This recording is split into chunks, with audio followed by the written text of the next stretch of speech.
ఎందుకంటే ఇజ్రాయెల్ చాలా గట్టిగా చెప్తోంది. ఇంకొక 4-5 రోజుల పాటైతే ఖచ్చితంగా కంటిన్యూయస్‌గా ఈ దాడులు జరుగుతాయని చెప్పి. సో, మీ గవర్నమెంట్ హ్మ్. నుంచి మీకెట్లాంటి సహకారం అందుతోంది? వీళ్ళు చెప్తుండ్రు ఏమి మీరు భయపడొద్దు. మీరంతా సేఫ్‌గా ఉండడానికి మేము ఇది చేస్తామని చెప్తున్నారు. కానీ భయం ఉంటది గదా! మాకు అన్నట్టు ఉంది. గవర్నమెంట్ చెప్తుంది బయటకెక్కడికెళ్ళొద్దు. ఉన్న దగ్గరనే ఇళ్ళల్లోనే ఉండండి అని చెప్తున్నారు. ఎక్కడైతే ప్రమాదం జరిగే ఏరియాలున్నాయో అక్కడంతా ఖాళీ చేయించిండ్రు ప్రస్తుతానికైతే. ఈ బుర్జ్ ఖలీఫా ఏరియా, పామ్ జుమెరా అట్లాంటి ప్లేస్‌లల్లా అందరిని ప్రజలందరినీ అక్కడికెళ్ళి తీసేసి వేరే దగ్గర సేఫ్‌గా తీసుకువెళ్ళినని చెప్తున్నారు. ఓకే. మీరు మీ ప్రాపర్ ఎక్కడండి వీళ్ళు తెలుగు రాష్ట్రాల నుంచి? మాది నిజామాబాద్ డిస్ట్రిక్ట్ దర్పల్లి మండల్ ఓకే. దుబ్బాక మాది. ఓకే. గ్రామం దుబ్బాక. సో, తెలంగాణ గవర్నమెంట్ నుంచి మీకేమైనా సహకారం అందుతుందా? సో, ఎవరైనా అడిగారా మీరు ఎలా ఉన్నారు ఏంటి అని చెప్పి ఆరా తీశారా? ఎవరు ఇప్పటికైతే మీరే చేశారు ప్రస్తుతానికి. ఇప్పటివరకైతే ఎవరైతే చేయలేదు. ఓకే. ఇ ఇంటి నుంచి మా పిల్లలు, మా అంతా ఫ్యామిలీ వాళ్ళు తొందరగా వచ్చేయని ఇట్లా చెప్తున్నారు. ఇక ప్లేన్‌లు స్టార్ట్ అయితే చూడాలి అని అనుకుంటున్నాం. సో, ఇండియన్ ఎంబసీకి సంబంధించిన వాళ్ళు ఎవరైనా కాంటాక్ట్ అయ్యారా మిమ్మల్ని? ఎవరు రాలేదు ప్రస్తుతానికైతే.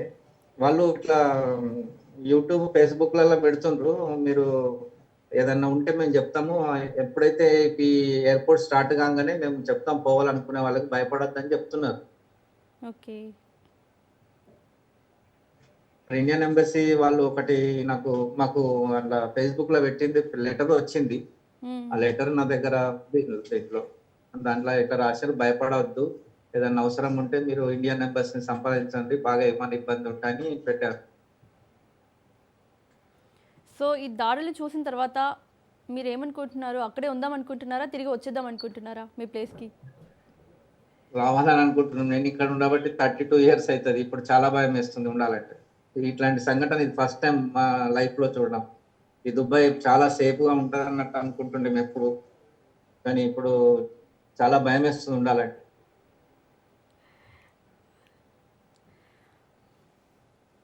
ఎప్పుడైతే ఈ ఎయిర్‌పోర్ట్ స్టార్ట్ అయితదో అన్నట్టు ఎదురు చూస్తున్నాం. సో, ఎయిర్‌పోర్ట్ స్టార్ట్ అయితే వచ్చేద్దాం అనుకుంటున్నారు అక్కడి నుంచి. ఆ! రావాలని అనుకుంటున్నాం. మళ్ళీ నా ఫ్రెండ్స్ కూడా అందరం చెప్పండి. సో, పరిస్థితులు సద్దుమణిగాక మళ్ళీ వెళ్తారా?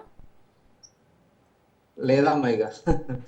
వెళ్ళాలని లేదిగ నాకు చాలా సంవత్సరాలయితుంది ఇక్కడ ఉండబట్టి. ఇగ ఇప్పుడు ఈసారి నేను మొన్ననే మధ్యలోనే అక్టోబర్‌లో వచ్చేద్దాం అనుకున్నా. కానీ ఇగ కొద్దిగా కుటుంబ కారణాల సమస్యల వల్ల రావాల్సొచ్చింది. ఓకే. సంజీవ్ గారు అక్కడున్న మన తెలుగు వాళ్ళందరూ ఏమంటున్నారు? అదే ఇప్పుడు ఇదెట్లా ఏమైతదో అని అంత ఆలోచించుకుంటా కూర్చున్నారు. చాలా బాధతో ఉంటున్నారిగ. ఇప్పటికైతే ఏమి ఇక్కడ మేముండే ఏరియాలో అయితే ఏం జరగలేదు. కానీ ముందు ముందు ఇంకా 5 డేస్ దాకా లోపల ఇంకేం జరుగుతదన్న భయంతోటి. సో, ఈ యుద్ధం వల్ల మీరు ఉపాధి కోల్పోయే అవకాశం ఉంది కాబట్టి సో, ఇండియాకి వచ్చేయాలనుకుంటున్నారా మీరు? ఇగ రావాలనిపిస్తుంది. ఇగ ఇది ఇక్కడ జరిగే సూచనను బట్టి కష్టం ఉంది గదమ్మా! అందుకోసమని అట్లా రావాలి వచ్చేయాలి ఎక్కడనే ఏదన్నా చేసుకుంటే అయిపోతదనిపిస్తుంది.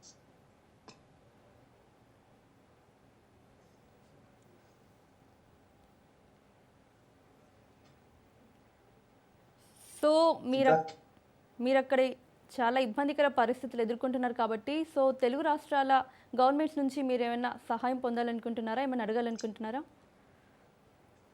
వాళ్ళు ఇవన్నీ పరిస్థితులను చూసి వచ్చిన తర్వాత ఎంతమంది వస్తారో తెలవదు. ఇప్పుడు ఇక్కడ దుబాయ్ నిడిసబెట్టి, గల్ఫ్ కంట్రీస్ నిడిసబెట్టి కూడా చాలా ఉన్నాయి. బహ్రెయిన్, ఖతర్, కువైట్ లాంటి దేశాలు.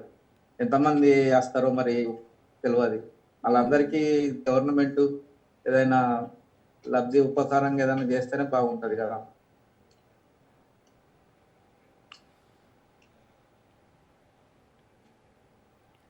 సో, ఇప్పటివరకు మీరు తెలుగు రాష్ట్రాల గవర్నమెంట్‌లని సంప్రదించారా?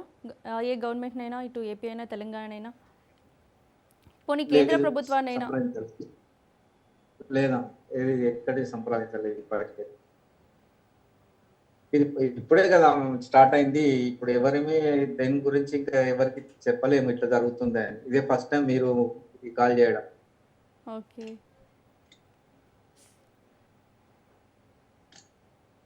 సో నిత్యావసర సరుకులకు సంబంధించి ఏమైనా ప్రాబ్లం ఫేస్ చేస్తున్నారా?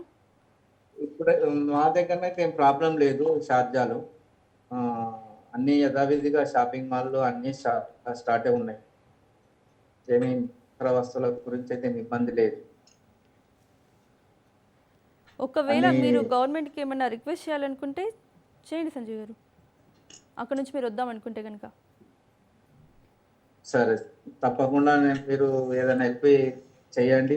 గవర్నమెంట్ రేవంత్ రెడ్డి గారు వచ్చిన తర్వాత ఏదన్నా మాకు ప్రాబ్లం ఉంటే కొంచెం ఏమైనా హెల్ప్ చేయాలి. యా, ఓకే సంజయ్ గారు, థ్యాంక్ యూ.